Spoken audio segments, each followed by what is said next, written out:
Welcome to TVBS Meeting Room, where we tackle global issues with a view from Taiwan. I'm your host, Wen-Chi Yu. Today we have two distinguished guests, Taiwan's Foreign Minister Joseph Wu and former U.S. Secretary of Defense, Dr. Mark Esper. We're here to talk about Taiwan, U.S., China, national security, and of course, Dr. Esper's book, A Sacred Oath, or in Chinese, 一触即发.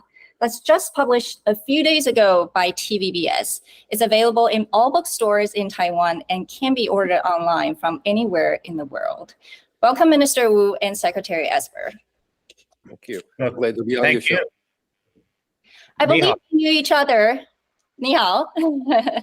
I believe you knew each other already. Do you remember your interactions in the past when your government services overlapped, maybe between 2017 and 2020? Well, I guess I'll go first.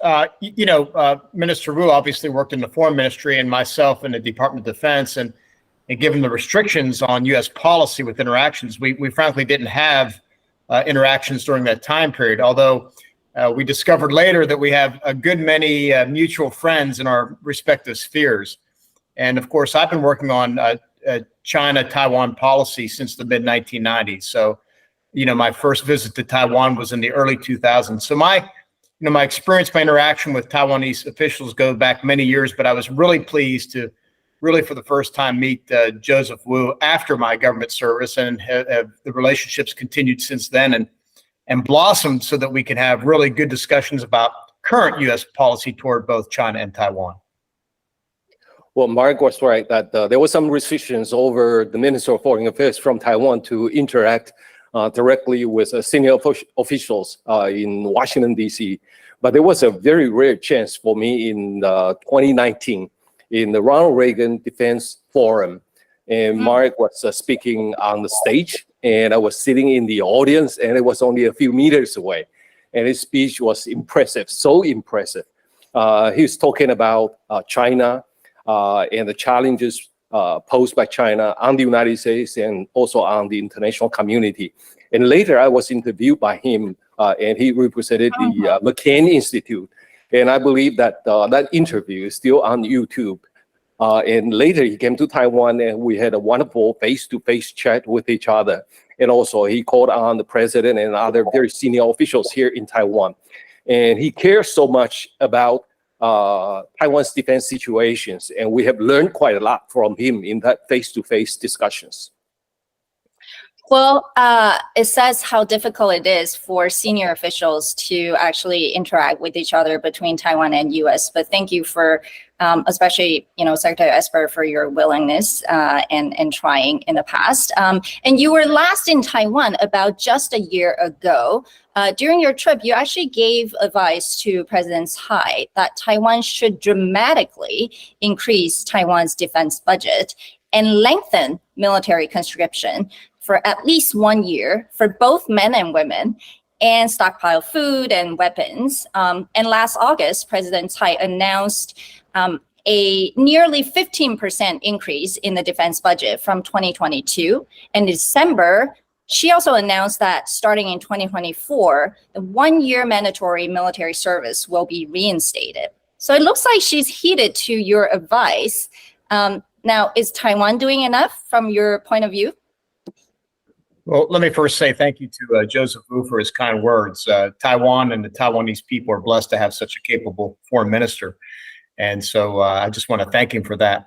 Look, yes, you're right. I was in Taiwan last summer just before Speaker Pelosi arrived. And, I gave my advice, if you will, to President Tsai. I think she's done a very great job. She's been quite capable.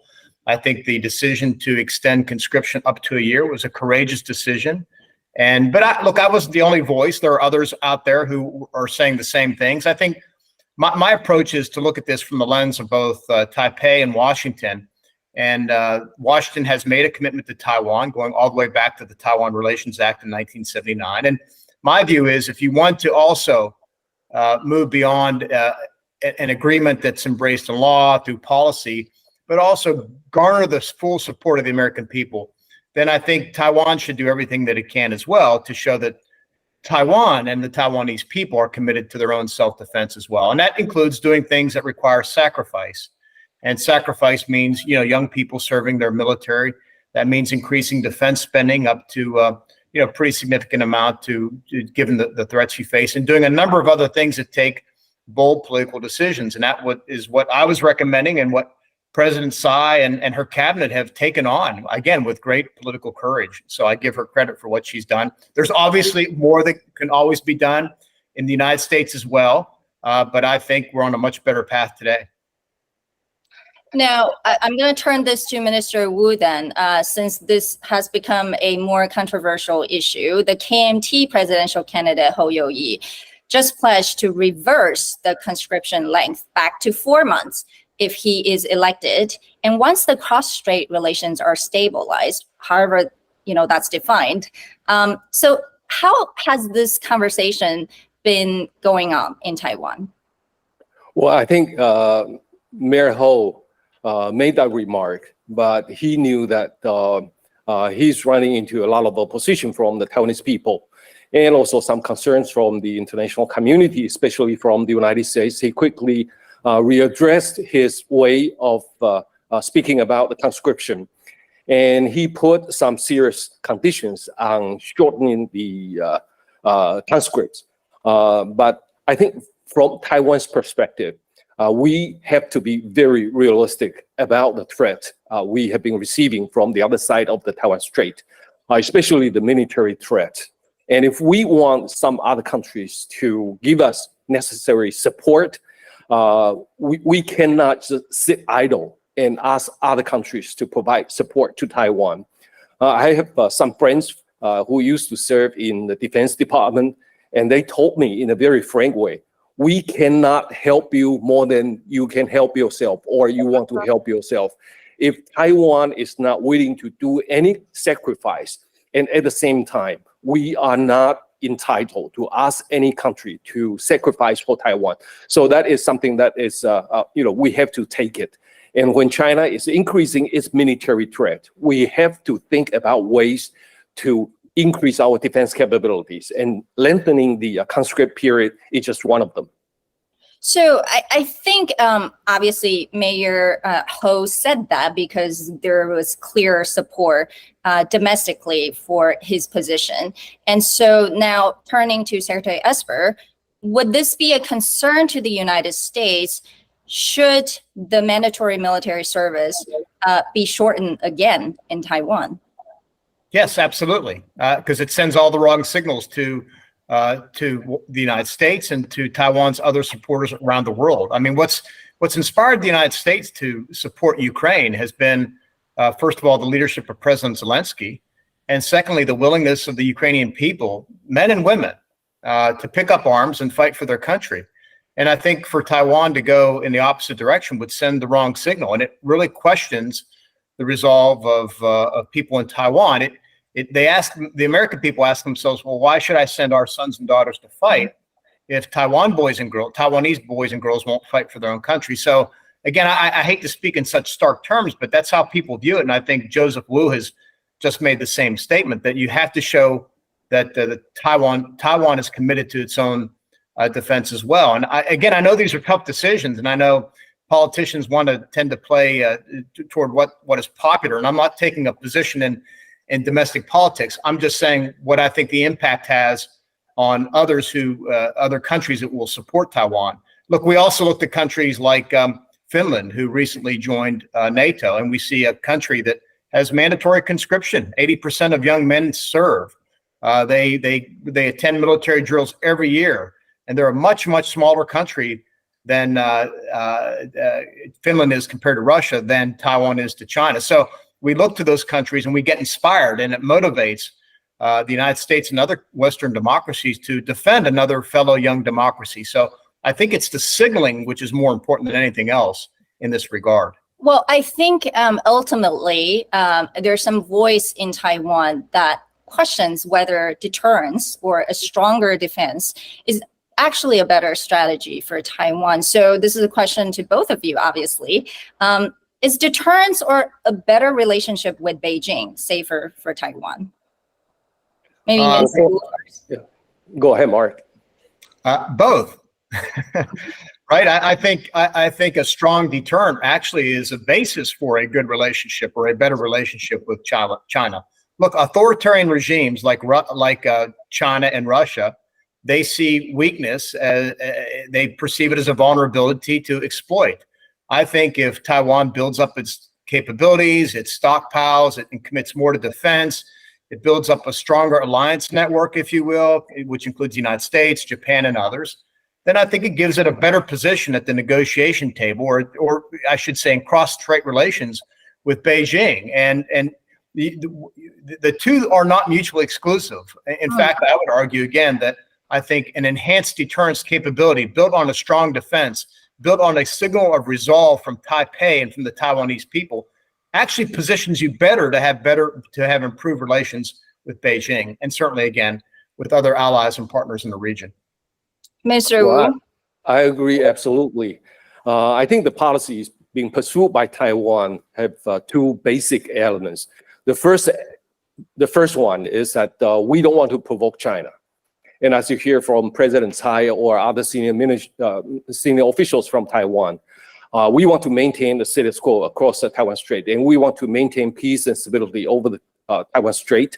And we also want to be able to speak with the Chinese if they do not have those preconditions on us. And this is a very basic way of keeping China from thinking that they can have any excuse to launch a war against Taiwan.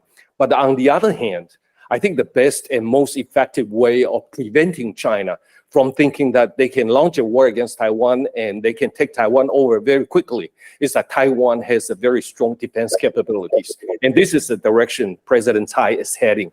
We are making more investment in our defense. We are transforming our strategy into asymmetric. And we are also training our soldiers for the new capabilities. We are buying more weapons for our self-defense capabilities.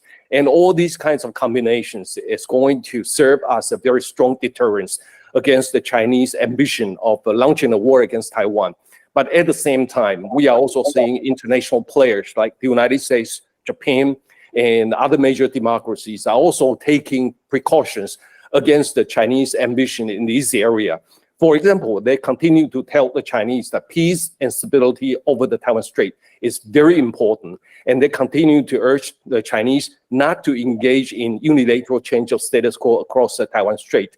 And they're also mentioning to China that any kind of impact upon the Taiwan Strait peace and stability is going to have a major global effect. And all of these are going to be a very strong deterrence against the Chinese.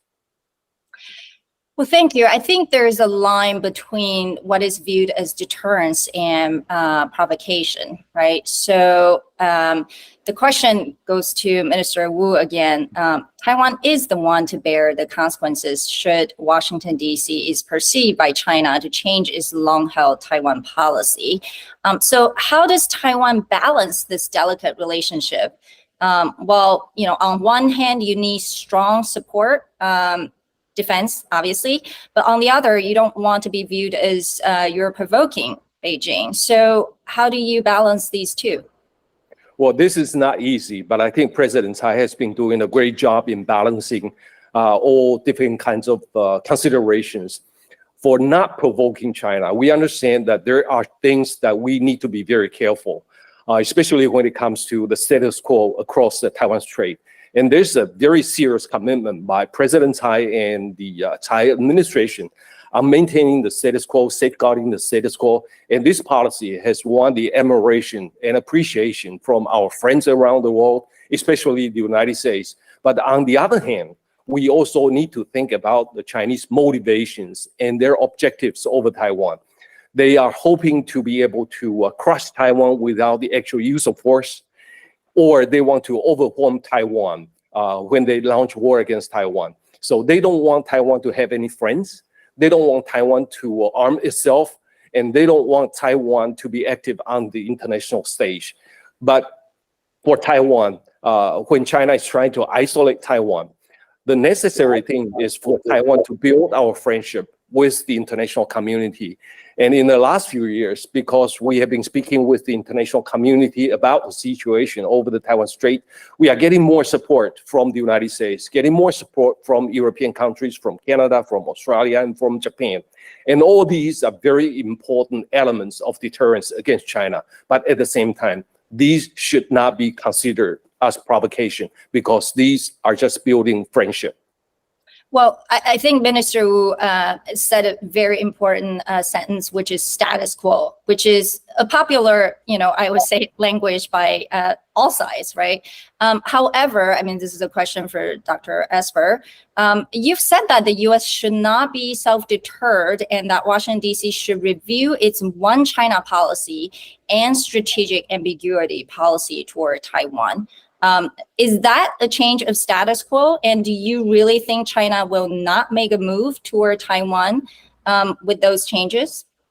Well, I think longstanding United States policy has been to not provoke China with regard to one China policy. In fact, the policy speaks to no unilateral changes in the status quo, right, through military means.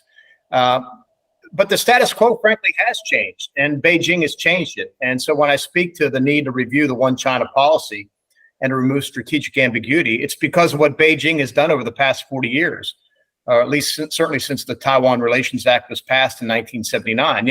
The TRA says that the United States would maintain or provide Taiwan with the arms and assistance it needs to defend itself. But if you look at the balance of power in the last 40 years, between Taiwan and Beijing, it's become very lopsided. Beijing has a much larger and more capable military force for obvious reasons, right? The size of its economy, country, so forth and so on. So the balance of power in the Taiwan Strait has changed, and China has unilaterally changed it. And just look at the provocative actions by Beijing over the past 40 years.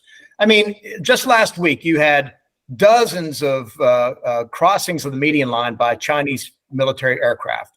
You have over a dozen ships off of Taiwanese waters. That didn't happen 40 years ago. That didn't happen 30 years ago. It didn't happen 20 or 10 years ago. But now it is the status quo because Beijing has changed it and is being provocative. And so that's why I've argued that I think we need to take a look at our one China policy and make sure it is sufficient for the time. At the time of the opening of at the time of the passage of the Taiwan Relations Act, Taipei also made claims on the mainland. That's not the case anymore. There are aspirations to do other things. So I think so much has changed that it is time to update our policy as well. And I think less strategic ambiguity would send a better and more deterrent signal to Beijing about American willingness to support Taiwan if it is attacked unprovoked by Beijing. So that's kind of a short history, which you both know better than I do. But my view has been that China has been the aggressor here, not Taiwan and not the United States. Well, clearly, people define, what's been changed differently. And so I think, the question for Minister Wu related to this was last year, U.S. House Speaker Nancy Pelosi decided to visit Taiwan. I'm sure it's related to this idea that Taiwan needs more reassurance of U.S. security guarantee. So it requires a lot of wisdom and creative thinking when it comes to this kind of situation, senior level officials visiting each other. What were the communications like with the Biden administration as well as the speaker's offices, to the extent that you can share? Well, thank you very much for this question. We stay in very close touch with the Biden administration. In fact, in my experience, in communicating with the administration in Washington, D.C., we are staying in closer communication than in any other period of time. And I think that is because the Chinese have ramped up its military threat against Taiwan, engaged in economic coercion, and also engaged in hybrid warfare against Taiwan. And I think in order to prevent war from taking place, or for Taiwan and the United States to work closer with each other, those kinds of communications are absolutely necessary. And when you mention about Speaker Pelosi's visit to Taiwan, we are also in close touch with her office. In fact, we have been in close touch with all the congressional leaders in Washington, D.C. And we are supported by both sides of the aisle. And this is something that we feel very proud of. And in order for Taiwan to get the support from the United States, that kind of communication is absolutely necessary. And for Speaker Pelosi to visit Taiwan and to show her support for Taiwan, that is highly welcomed by the Taiwanese government and the Taiwanese people. I don't know whether anyone over here has noticed, but when Speaker Pelosi was here in Taiwan, there were a lot of people on the street side showing up the sign says that we love you, Speaker Pelosi. And that is coming from their spontaneous way of showing appreciation. Taiwan has been isolated by China, and the Chinese objective is to continue to isolate Taiwan. But to Taiwan, for us to, for us to be able to fight against the Chinese attempt to isolate us, we need friends. So anyone who wants to come and show support to Taiwan will be welcome, whether it's Speaker Pelosi or Senate President Vistacho or any other congressional leader. Support for Taiwan is natural, but it's only the Chinese way of threatening Taiwan that would attract more people who want to come to Taiwan and show their support. I think that was, while, Speaker Pelosi was widely popular and well received in Taiwan, a lot of people in Washington, D.C., as well as in other parts of the world, were quite worried about that moment. And I think, Secretary Esper, you actually supported Speaker Pelosi's visit. And the question is, not so much about that moment, but more what communication has been done, right? So I know you already left the government, but just curious, did you think, the military to military conversation, for example, between US and China happened or not? Because in your book, you also mentioned a very risky moment right before US presidential election, how you tried to reach out to your counterpart in the Chinese military department to make sure there's no miscommunication. It really highlights just, the importance to have any incident. So what is your view now that, US-China, there's no military to military communication? Are we at a dangerous moment again? Well, first, let me speak to Speaker Pelosi's visit. First of all, it was not unprecedented, of course. Speaker Gingrich went there in the mid-90s, and yet when Pelosi visited late last year, China, again, completely tried to change the situation and make it into much more than it was. And I think Speaker Pelosi wanted to visit because she felt strongly about human rights. She felt strongly about United States support for Taiwan. And my view was, from a government perspective, is the United States should not be deterred by statements coming out of Beijing. And if you back down and allow Beijing to dictate where and when our officials travel, then that's just kowtowing to them. And that sends all the wrong signals. So I think Speaker Pelosi did the right thing and handled the situation well, and everything worked out. Now, a year later, of course, Speaker McCarthy was considering a visit, and I think President Tsai played it very well. And rather than McCarthy going to Taiwan, which was in a much more heated moment between the U.S. and China, she traveled to the United States. And I think it was, again, a very deft way of handling the situation. With regard to my book, and I've talked about many of these issues in the book. I have a whole chapter on China, and I speak about Taiwan and Taiwan policy. But I was concerned in October of 2020, as we were preparing for exercises in Asia, with Japan, that at a very uncertain time when China was concerned about what the United States may do, they were unsure about our exercises. If you recall, Xi Jinping was speaking to his military. He was telling them to be prepared. What I wanted to avoid was any type of accident or incident or mishap or misunderstanding. And so I kind of sent a message to my leadership: just steady as she goes, do nothing abnormal one way or the other. And we pushed back an exercise for a few days to avoid the timing of a U.S. general election.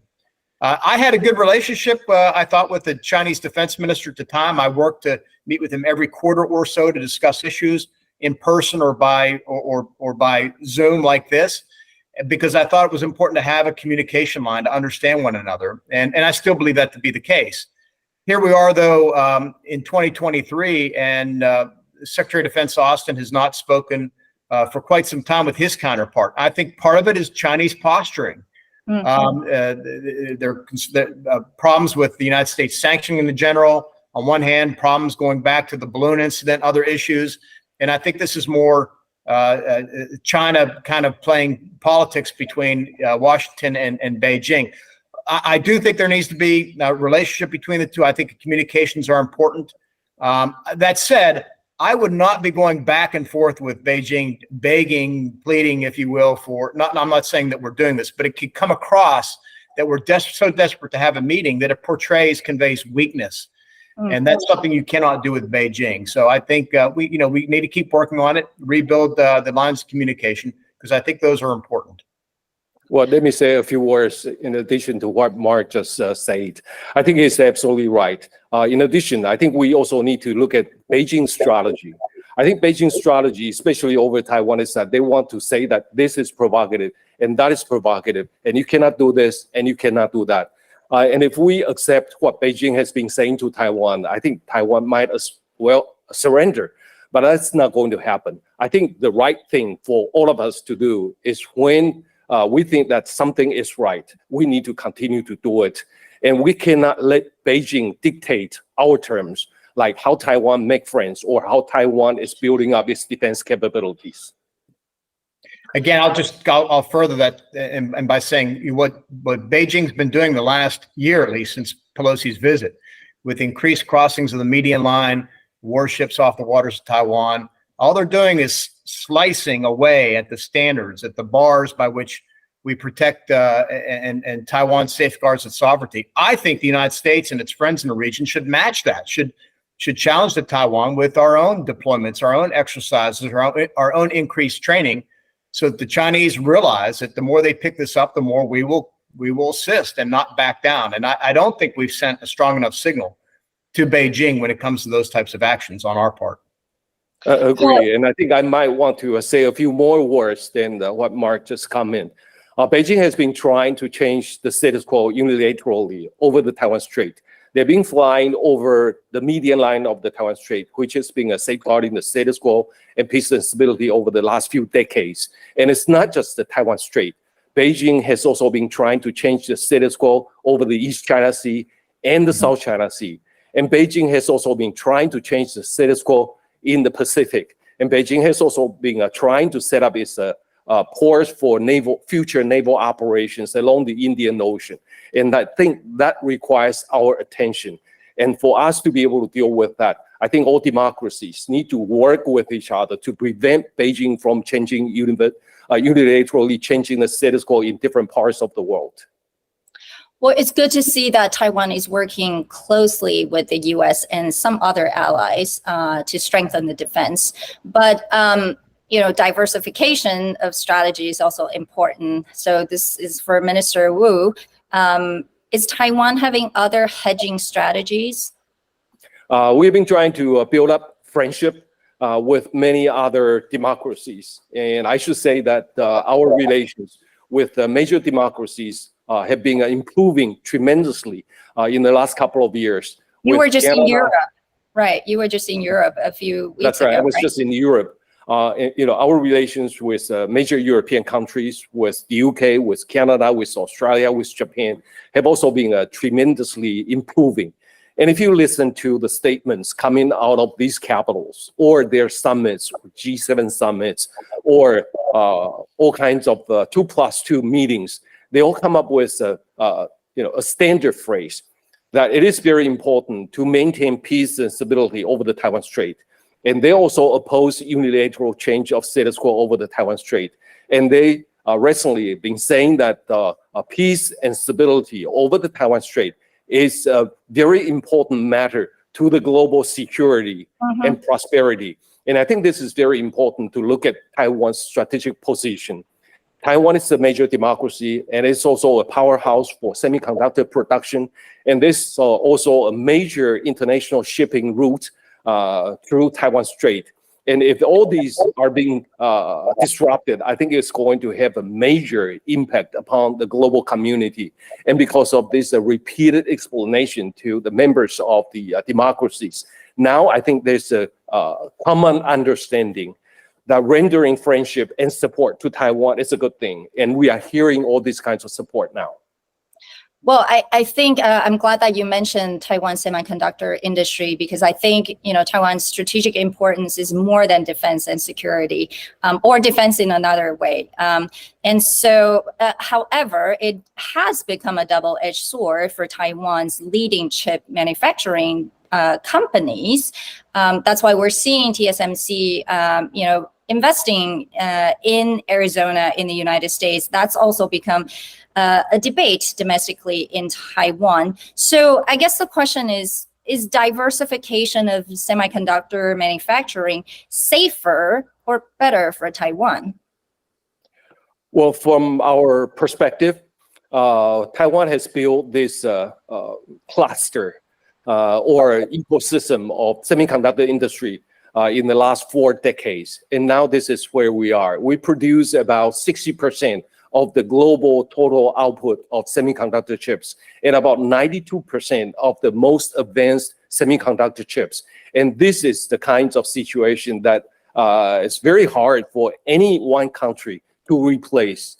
And the investment from the TSMC in Arizona or in Japan, Kumamoto, Japan. I think this is the way the TSMC is trying to expand its global operation in cooperation with its major partners, either in the United States or in Japan. And I heard that some semiconductor companies here in Taiwan are also thinking about entering into cooperation with European countries. And all this is the diversification of Taiwan's strengths and diversification in the sense that Taiwan is extending more of its semiconductor influence over the global community. But the main production and the research and development at the highest end of the production will remain in Taiwan. I have no doubt about it. And therefore, making more investment in other countries actually is a good thing for Taiwan's semiconductor industry. And I should also say that because of the semiconductor production here in Taiwan, the international community now understand the kinds of impact that the world will have if China launches war against Taiwan and the supply chain is disrupted. And I think this kind of awareness is good for Taiwan to be able to persuade other countries that come and work together with Taiwan is a good thing. And I have the data in my hands. For example, for last year, we had a 77.9% of investment increase here in Taiwan from the international community. And I think that is because the international community understand the strengths of Taiwan and the attractiveness of Taiwan market. And with the international investment coming into Taiwan, I think Taiwan is made safer than before. Well, then I'm going to ask Dr. Esper, because clearly, the diversification of semiconductor manufacturing capability in the world is one big concern for the Biden administration. And so you see the administration's technology export control and other restrictive investment policies in the name of national security. And in your view, this is quite some government intervention. And so the question is this actually going to slow down or actually accelerate China's technology advancement? Sure, it's a good question. Let me go back a couple steps on and talk to your first question about the diversity. I think Taiwan is doing a great job diversifying its relationships. It's been enabled certainly by Xi Jinping's rise and China's bad behavior, so much so that I think a very important moment that people in the West often miss is the fact that Japan has moved markedly in a very positive way with regard to its view on China and its concerns about Taiwan. And if you look to Europe, you'll see Germany, which is really surprising, also making similar moves. NATO just came out of its summit with a very strong statement about China. So you see Europe moving as well. On the diversification front, and I'll get to your answer, on the diversification front, I also think it's important, I've been saying this publicly, that the United States can conclude a trade agreement with Taiwan this year, and we should also have a tax and investment agreement as well. I think doing that will help strengthen the economic ties between our countries, and then send the right signals to other Western allies to also conclude similar types of agreements with Taiwan, which would allow Taiwan to, again, diversify its economy, pull back some of the investment from China itself, and then be in a stronger position internationally. Now, this gets us down to the semiconductor piece. Look, I clearly, the United States restrictions on technology going to China is about national security, but it's also about economic security as well. You know, semiconductors, chips, if you will, are going to be the lifeblood of today's economy, of our economic prosperity, our national security, and our way of life. And I think we cannot allow that to be at risk. I think that's part of the diversification scheme, but we also cannot allow China to have access to those advanced high technology items, chips, that will allow them to fuel their industries and their military. Look, they got the largest military in the world right now, and it's getting better and better. That's one concern. At the same time, they have a strategic plan to dominate certain industries, aviation, telecommunications, biotech, you name it. And we cannot allow China to win that race. And we cannot allow an authoritarian regime to dominate these key industries, because we will all suffer as a result. So I think what the Biden administration is doing, it's a continuation, frankly, of the Trump administration policies when it comes to controls on chips. They've taken a step further. It needs to be multilateral, but I think it's all a good thing when it comes to protecting ourselves. Well, since you mentioned the Trump administration, a lot of Taiwanese people actually liked President Trump and the administration's Indo-Pacific policy. They credited President Trump for being tougher on China and being more supportive of Taiwan. But in your book, you highlighted the danger of President Trump as the US president and his lack of respect for the professional decision-making process in the US government. So can you say a little bit more to our audience? Yeah, let's focus on the China issue, because I think, and I write about this extensively in my book, I think an important achievement of the Trump administration is the fact that we consolidated a view, certainly within the United States government and arguably within the country, that China is certainly a strategic competitor. I argue that they are an adversary, and that we needed a completely different approach, that continuing to engage the way we was just not fruitful. It was being used against us. I give a lot of credit not to Donald Trump personally in this regard. I think it was a well-crafted policy by his national security advisor at the time, H.R. McMaster, and that was further developed by his cabinet. You know, DOD, the Defense Department that I ran, my top priority was implementing a national defense strategy that focused on China, and certainly others like Mike Pompeo at State. My concern with Donald Trump was that he never fully embraced that strategy. With regard to the United States position on China. He was really focused on two things: the trade agenda, and specifically putting tariffs on China, and secondly, his personal relationship with Xi Jinping. And it's actually the latter that concerned me. Donald Trump, frankly, didn't get tough on China until COVID hit the United States really hard in the spring of 2020, and that we had every reason to believe that China was behind it, certainly not providing information to help us deal with the pandemic, the global pandemic. So my concern with Donald Trump was more that he valued his relationship with Xi Jinping more than he did implementing, I thought, was a really robust, comprehensive strategy to deal with China and to support friends like Taiwan. Well, since President Trump is running again, are you worried? And what would be your advice to foreign governments, including Taiwan, should there be another Trump administration? And will you join? Well, no, I won't join. I don't think Donald Trump is fit to be president for any number of reasons. First of all, I think he puts himself first, and I think any leader, whether it's the president of Taiwan, the president of the United States, you name it, has to put the country first, the people first, and that's not Donald Trump's inclination.